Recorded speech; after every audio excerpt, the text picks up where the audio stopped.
here chatting with some of the team behind the film. We have director Emma Seligman.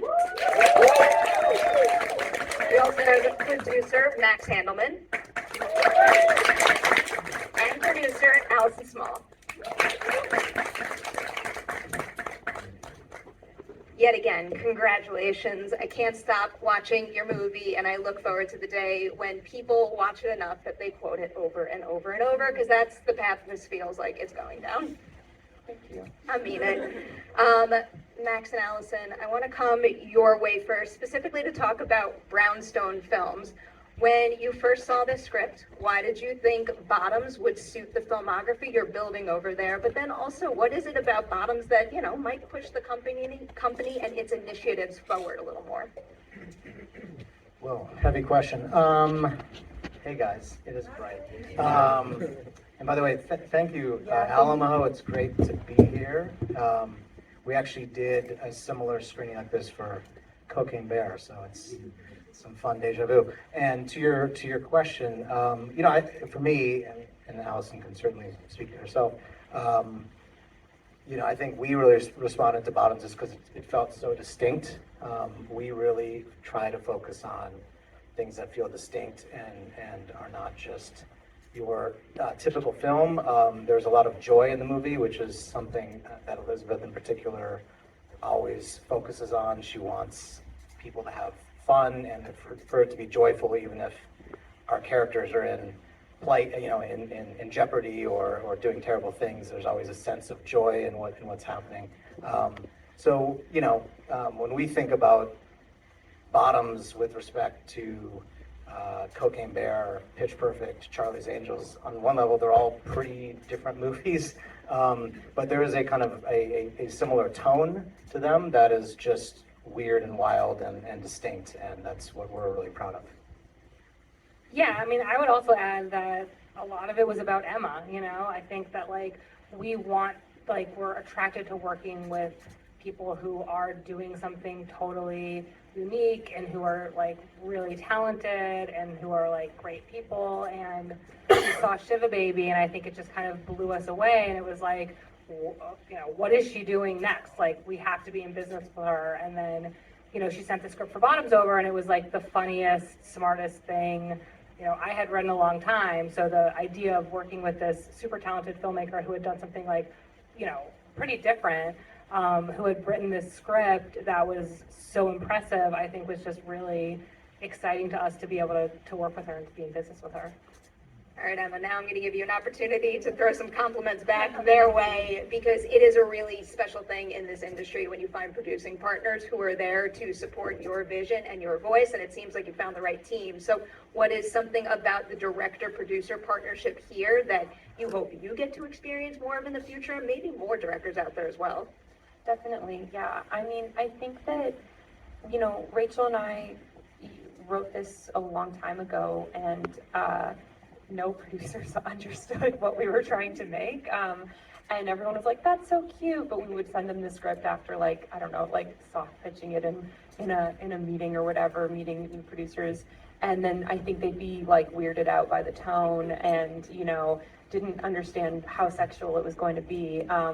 And I just remember after meeting with Allison, like, she called me like right after and was like, yeah, I want to do it. And she was like, I get it, they're just horny. And like she was just like, yeah, they just happen to be gay, but like it's just like they're just trying to get laid.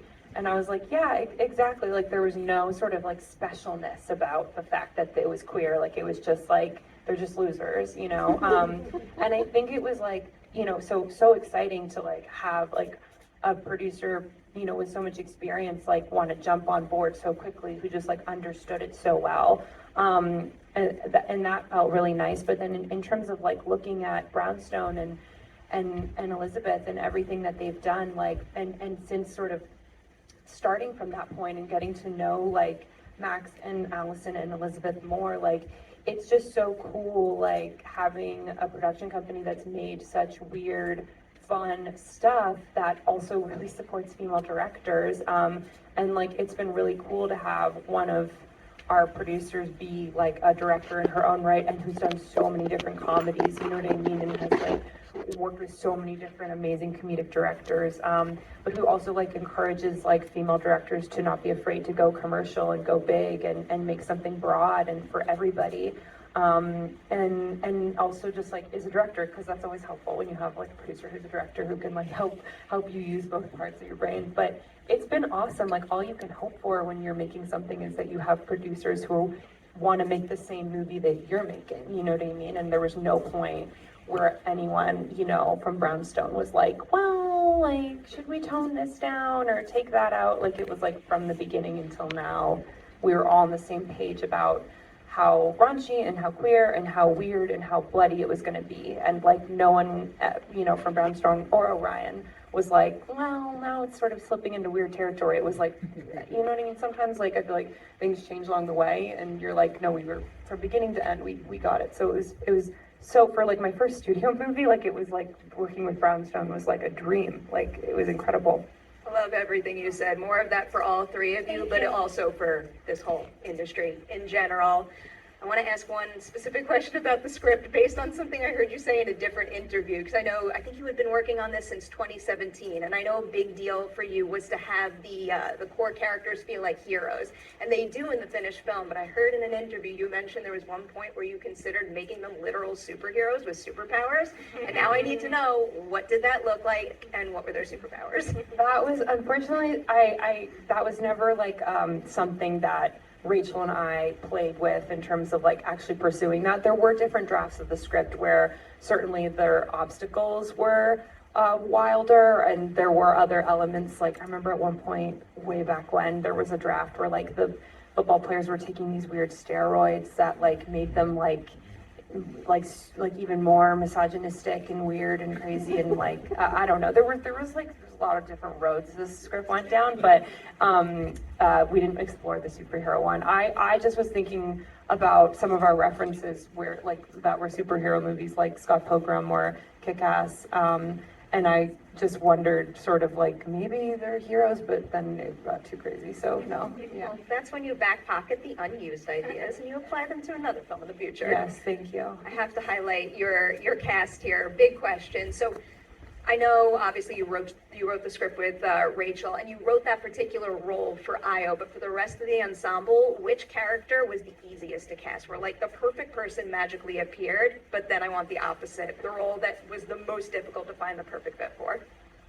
That's such a good question. And I'm sure we all have different versions of this because like I feel like I have my instincts and I don't know, other people were like right about things from the beginning and whatever. But I think Havana was for me the easiest to cast as Isabel because Rachel and I watched her tape the night we watched like everyone's tapes, and we're just like, that was her. Like it sounds so cheesy, but it was one of those like magical like that's Isabel moments because she was so grounded and so like believed her character, and she wasn't like hamming up the jokes, but she was so funny because she believed everything Isabel was saying even though it was so ridiculous. So for me that was the easiest. I feel like Hazel was actually the trickiest to cast because I don't think any of us realized how confident actually Hazel is as a character, and that she's like the only one that like is like, I don't know, like doesn't need to prove herself to anyone and is just doing this because she wants to, and she actually is about the like community of it all.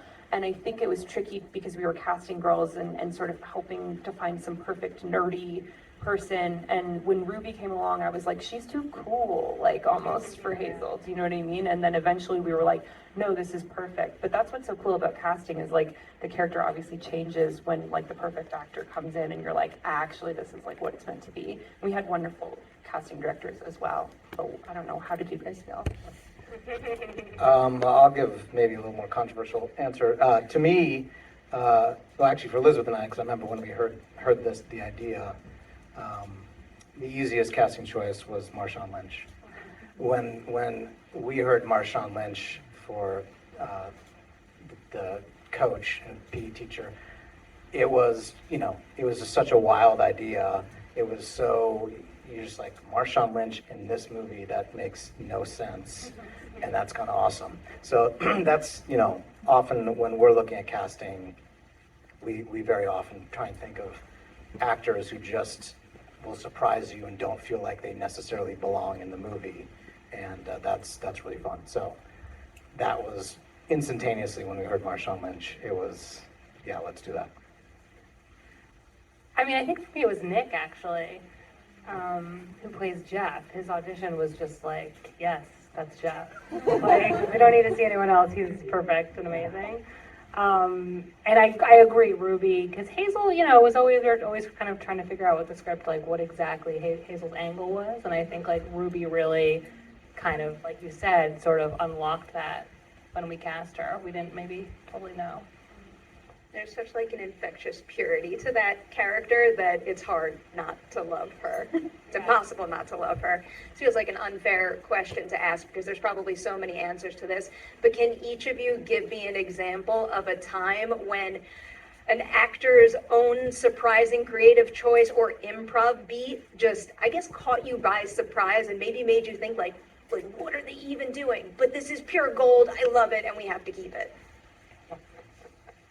So many. Do you want to start? Yeah, I mean, Marshawn, like, he would just improv forever, and it was so funny, and just gems, like, just the stuff that came out of his mouth was, like, hilarious, but other than Marshawn, who I think is sort of, like, the obvious choice, I think when Miles like cried also in his audition, and we felt like there was actually this real, he took his character so seriously, and I don't know that I never really sort of saw that.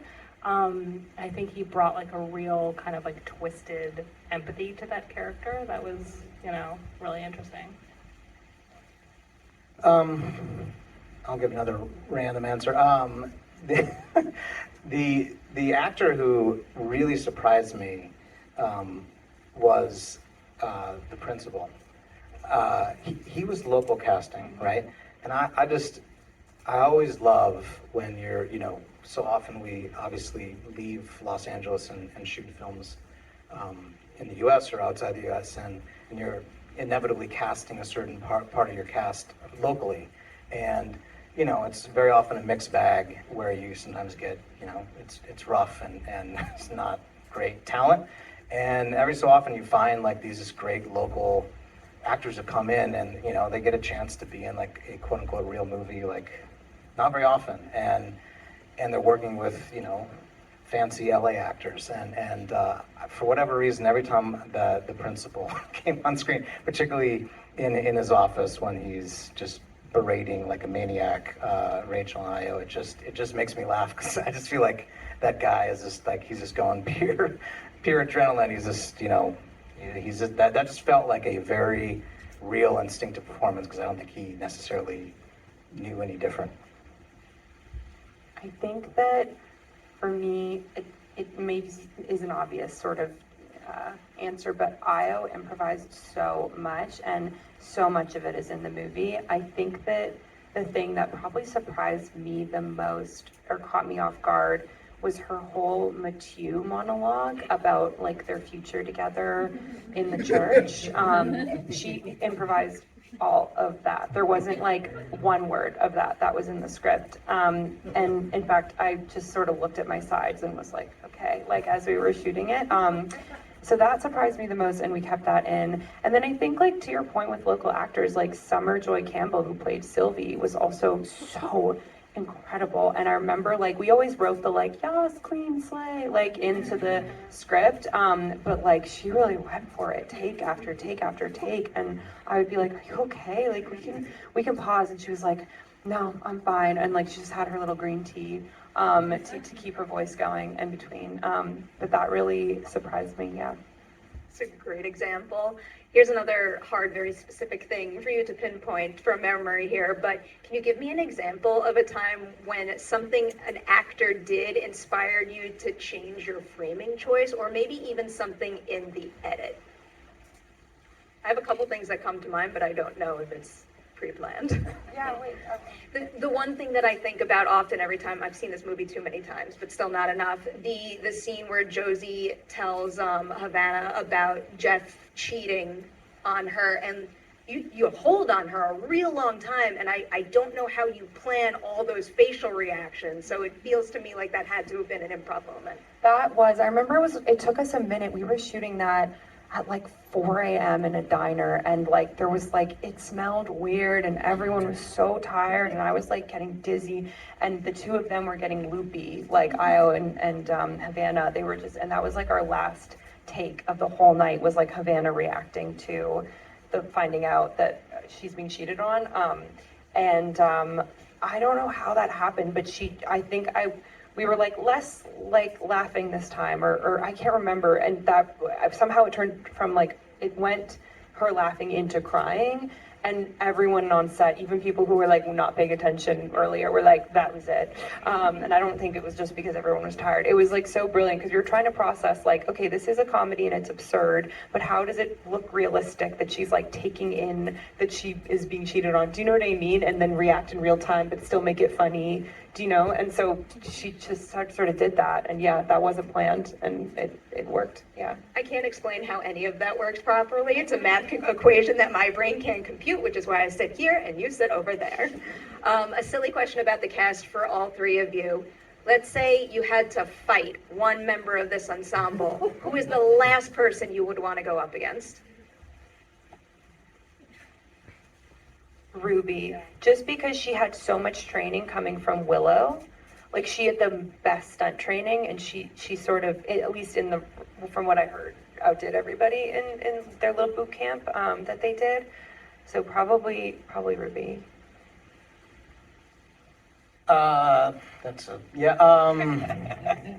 Same. Ruby's great. I mean, she had that just amazing fight in the gym against the crazy dude, and she, can take a punch or many punches. She seemed pretty tough.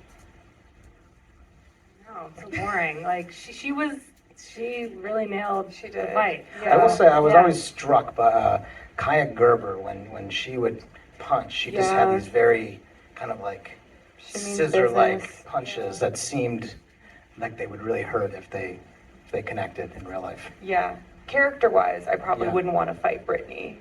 Like, that she'd be the last person I'd want to fight, for sure. Yeah. That's fair. Yeah.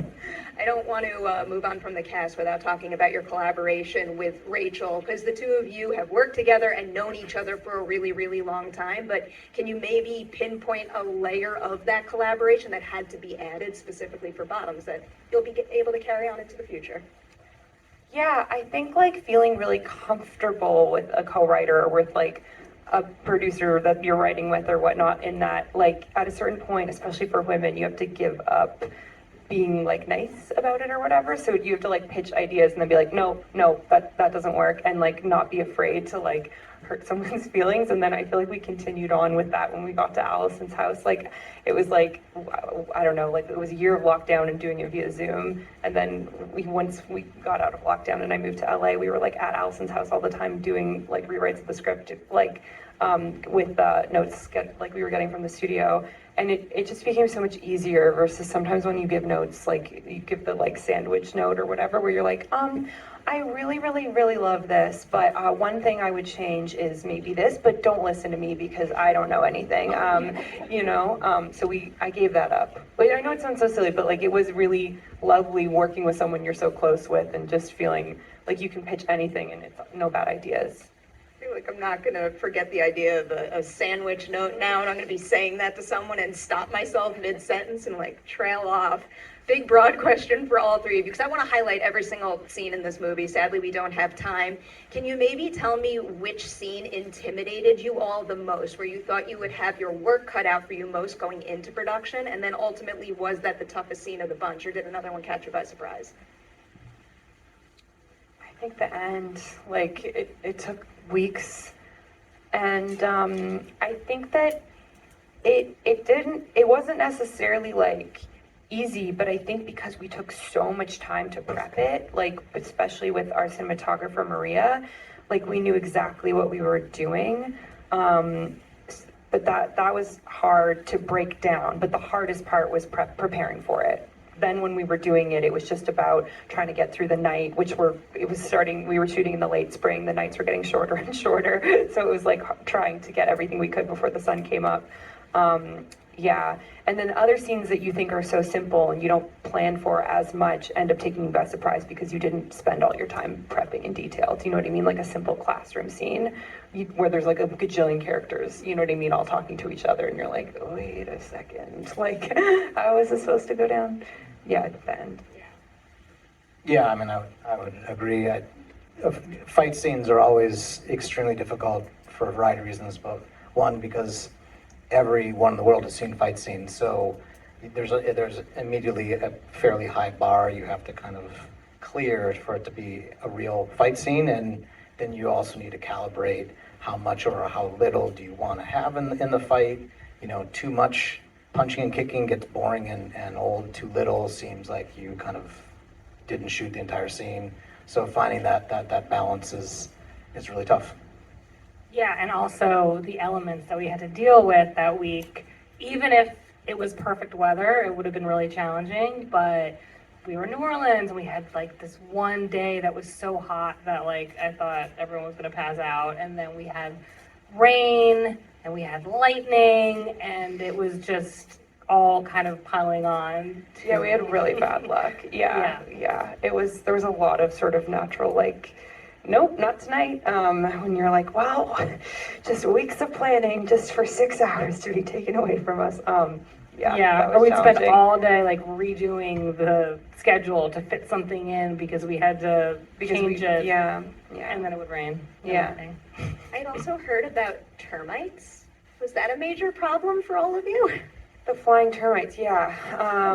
Yeah, there was a couple nights, one in particular, we were shooting the fair scene where they came out and mated and died, which they do within like an hour and a half or something. They were all over all of our bodies because they're attracted to big lights, and we were outside, and you know, I felt humbled, but also people who are from New Orleans were also like swatting them away and like freaking out a little bit. They were like literally all over us, so I was like, okay, at least it's not just me as the out-of-towner that's like freaking out behind the monitor. It was gross. They find them in your bra later, like. I'm glad I didn't hear that one. I spoke to Io a week before I had gone to New Orleans, and she's like, yeah, people would like go home and their stairs up to their house would just be gone because the termites took them. And I'm like, why are you telling me this right now? Yeah, it's gross. This is a terrible transition from that to this, but I'm going to end with like a heavier question here, because I love that a movie like this exists. It makes me think there are such great possibilities for studio comedies and for more representation and for seeing things on screen now that we haven't in the past. So for each of you, do you have a particular past goal or maybe a new dream that's emerged that feels more within reach than ever because a movie like Bottoms exists? Yeah, I think that, like, I don't know, I'm so excited to see more, like, weird queer movies on bigger and bigger budget scales. I mean, there's been tons, you know what I mean? And even, like, something like Everything Everywhere All at Once winning the Oscar last year, I know it wasn't, like, a queer movie, quote-unquote, but Stephanie Hsu's character is a big deal. And I think that, I think that we will see more, like, queer movies where, like, there's, like, I don't know, like, a monster movie or like a big action movie, not just like whatever we made. I don't know. You know what I mean? I feel like the sky's the limit. Yeah, we can applaud for that. I don't want to undercut that beautiful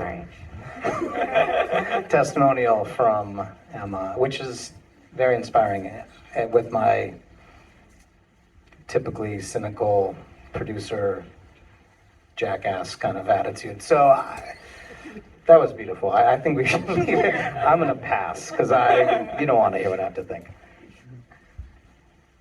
Yeah. No, I mean, like, I hope, I don't know, I hope that people still want to see movies in theaters, you know, and I hope that, like, the communal experience that people have seeing this movie in a theater and laughing with friends is something that people value in a way that, like, you know, we can still figure out a way to do.